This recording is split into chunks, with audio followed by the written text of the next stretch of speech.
Hello friends, welcome to all of you in our channel study with Ansh Tiwari once again. एक बार फिर से आपका स्वागत है साइंस के फास्ट रिवीजन में। आज हम लोग साइंस का फास्ट रिवीजन देखेंगे। तो पहला क्वेश्चन है, आइए शुरू करते हैं। हीलियम के नाभिक में होते हैं, तो हीलियम के नाभिक में 2 प्रोटॉन और 2 न्यूट्रॉन होते हैं। 2He4 इसका फार्मूला होता है। अगला क्वेश्चन है, सबसे भारी प्राकृतिक तत्व है, तो सबसे भारी प्राकृतिक तत्व है यूरेनियम। अगला क्वेश्चन है, स्टील की कठोरता प्रदान करने के लिए बढ़ाई जाती है, किसकी मात्रा बढ़ाई जाती है, तो क्रोमियम की मात्रा बढ़ाई जाती है। अगला क्वेश्चन है, भारी मशीनों में स्नेहक के रूप में प्रयुक्त होता है, क्या प्रयुक्त होता है, तो ग्रेफाइट स्नेहक के रूप में प्रयुक्त होता है।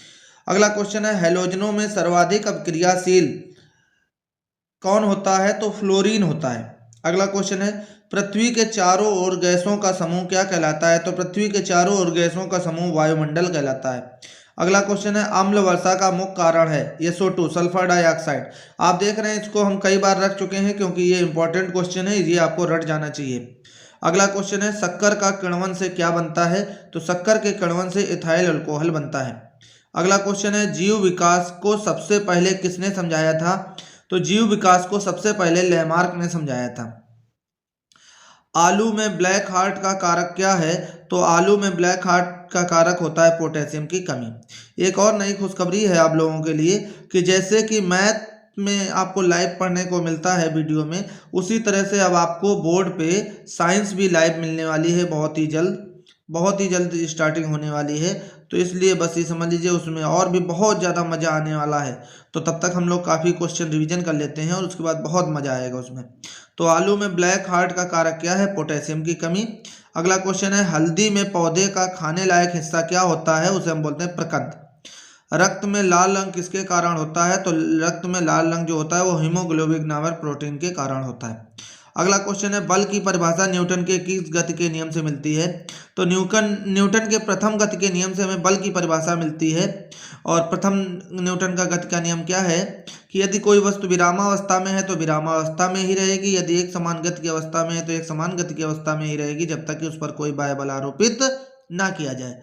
और अगर पूछा जाए कि बल का फार्मूला, बल का सूत्र या बल का व्यंजक हमें न्यूटन के गति के किस नियम से प्राप्त होता है, तो न्यूटन के गति के द्वितीय नियम से हमें बल का व्यंजक प्राप्त होता है। बल का व्यंजक आप जानते हैं, F बराबर m होता है, बल बराबर द्रव्यमान इंटू त्वरण। आगे बात करते हैं, कितने ताप पर जल का घनत्व अधिकतम होता है, तो ये भी फार्मूला आपको क्वेश्चन रिपीटेड है, बताया जा चुका है कि 4 डिग्री सेंटीग्रेड पर जल का घनत्व अधिकतम तथा आयतन न्यूनतम होता है। अगला है, प्रतिध्वनि सुनने के लिए श्रोता और परावर्तक सतह के बीच न्यूनतम दूरी कितनी होनी चाहिए, तो श्रोता और परावर्तक सतह के बीच न्यूनतम दूरी 17 मीटर होनी चाहिए। बहुत ही इंपॉर्टेंट क्वेश्चन है। अगला क्वेश्चन है, लाल हरा और नीला रंगों को मिलाने पर कौन सा रंग प्राप्त होता है, तो लाल हरा और नीला रंग मिलाने पर सफेद रंग प्राप्त होता है। अगला क्वेश्चन है, प्रकाश के किस घटना के कारण रेगिस्तान में मरीचिका दिखाई पड़ती है, तो पूर्ण आंतरिक परावर्तन के कारण रेगिस्तान में मरीचिका दिखाई पड़ती है। अगला क्वेश्चन है, ठंडक उत्पन्न करने के लिए रेफ्रिजरेटर में कौन सा द्रव उपयोग किया जाता है, तो ठंडक उत्पन्न करने के लिए रेफ्रिजरेटर में फ्रेयान का उपयोग किया जाता है। अगला क्वेश्चन देखते हैं। अगला क्वेश्चन है हमारे पास में, आइए आते हैं। पहला क्वेश्चन है हमारे पास में, उबलते जल की अपेक्षा भाप से जलने पर क्यों अधिक कष्ट होता है, क्योंकि जल की अपेक्षा भाप की गुप्त ऊष्मा अधिक होती है। अगला क्वेश्चन है, रॉकेट का आकाश में उड़ान भरना किस सिद्धांत पर आधारित है, तो रॉकेट का आकाश में उड़ान भरना रेखीय संवेग पर आधारित है। एक चंद्र दिवस पृथ्वी के कितने दिनों के बराबर होता है, तो यह 28 दिनों के बराबर होता है। अगला क्वेश्चन है कि अगर पूछा जाए सौर दिवस कितने दिनों के बराबर होता है, तो सौर दिवस वही जो हमारे अंग्रेजी के कैलेंडर के हिसाब से होता है, तो 30 या 31 दिनों के बराबर होता है। अगर फरवरी की बात की जाएगी तो 28 या 29 दिनों के बराबर हो जाएगा। परम शुभ ताप का मान बताइए, तो परम शुभ ताप का मान होता है -273 डिग्री सेंटीग्रेड। अगला क्वेश्चन है, जब लिफ्ट की डोरी टूट जाती है तो वह मुक्त पिंड की भांति नीचे गिरती है, इस स्थिति में लिफ्ट में स्थित वस्तु के भार पर क्या प्रभाव पड़ता है, तो उस स्थिति में भार शून्य हो जाता है। अगला क्वेश्चन बहुत ही इंपॉर्टेंट क्वेश्चन है कि पृथ्वी अपनी वर्तमान कोणीय चाल से कितनी गुना अधिक चाल से घूमने, ताकि भूमध्य रेखा पर रखी वस्तु का भार शून्य हो जाए, तो 17 गुने अधिक चाल से घूमे। अगला क्वेश्चन है, खाना बनाने में प्रयुक्त होने वाले हीटर का तार किसका बना होता है? तो ये नाइक्रोम का बना होता है। अगला क्वेश्चन है प्रकाश वर्ष दूरी का मात्रक है। एक प्रकाश वर्ष का मान कितना होता है? तो एक प्रकाश वर्ष का मान होता है 9.46 गुणा 10⁻15 मीटर।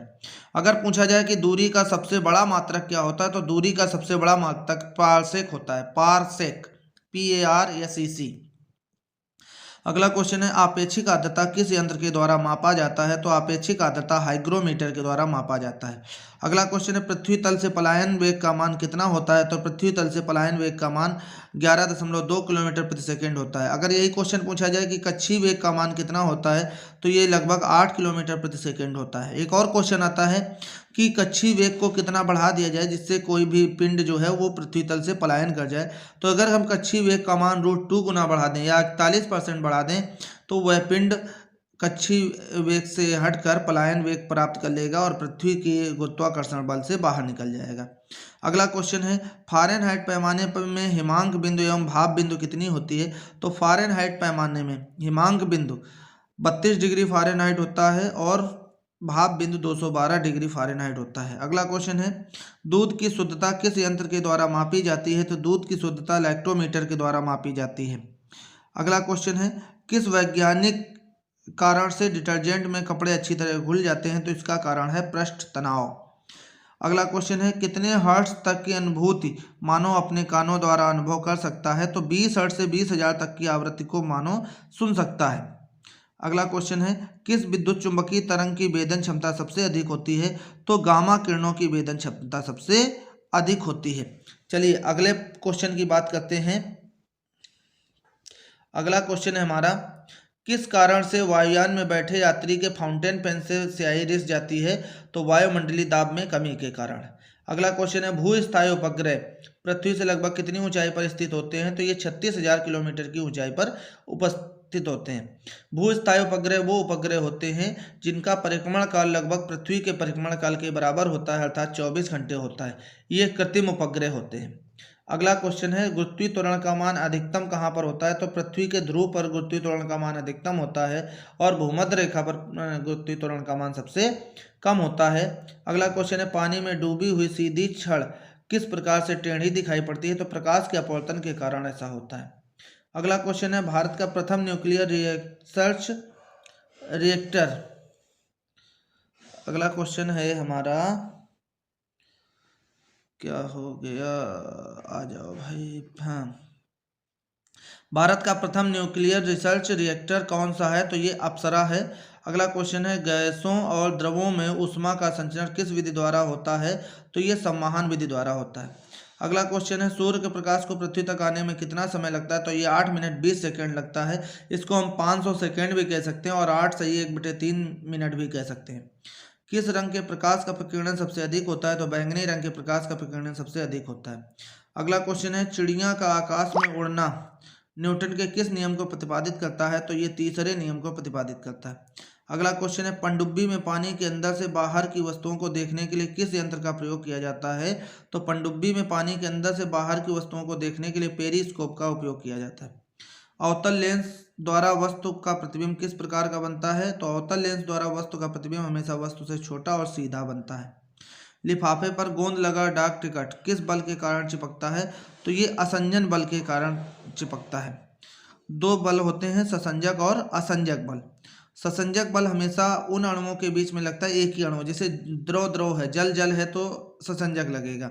और दो अलग अलग हैं, अगर द्रव दो अलग अलग अगर सरफेस हैं तो उसमें असंजन बल लगता है। जैसे लिफाफा कागज है और गोंद है तो कागज और गोंद के बीच हमेशा असंजक बल लगेगा, लेकिन गोंद गोंद के बीच कौन सा लगेगा? तो ससंजक बल लगेगा। अगला क्वेश्चन है कान पर ध्वनि का प्रभाव कितने समय तक रहता है? तो कान पर ध्वनि का प्रभाव 1/10 सेकेंड तक रहता है। अगला क्वेश्चन है किस तापमापी के द्वारा दूर स्थित वस्तुओं के ताप को मापा जाता है? तो ये पूर्ण विकिरण पायरोमीटर के द्वारा मापा जाता है। अगला बहुत ही इंपॉर्टेंट क्वेश्चन है जब बर्फ पानी पर तैरता है तो उसके आयतन का कितना भाग पानी के ऊपर रहता है? तो 1/10 भाग पानी के ऊपर रहता है। इसी क्वेश्चन को दूसरे तरह से घुमा के पूछ सकता है कि जब बर्फ पानी पर तैरता है तो उसका कितना भाग पानी के अंदर रहता है? तो 9 भाग हमेशा पानी के अंदर रहेगा और 1 भाग ऊपर रहता है। तो 1/10 ऊपर रहता है और 9/10 पानी के अंदर रहता है। तो ये बहुत ही इंपॉर्टेंट क्वेश्चन थे, इसमें बहुत से क्वेश्चन आपको याद भी होंगे और बहुत से क्वेश्चन नहीं भी नए भी होंगे जिनका आपका रिवीजन हो गया होगा। तो ठीक है, मिलते हैं फिर अगले वीडियो में, तब तक के लिए धन्यवाद।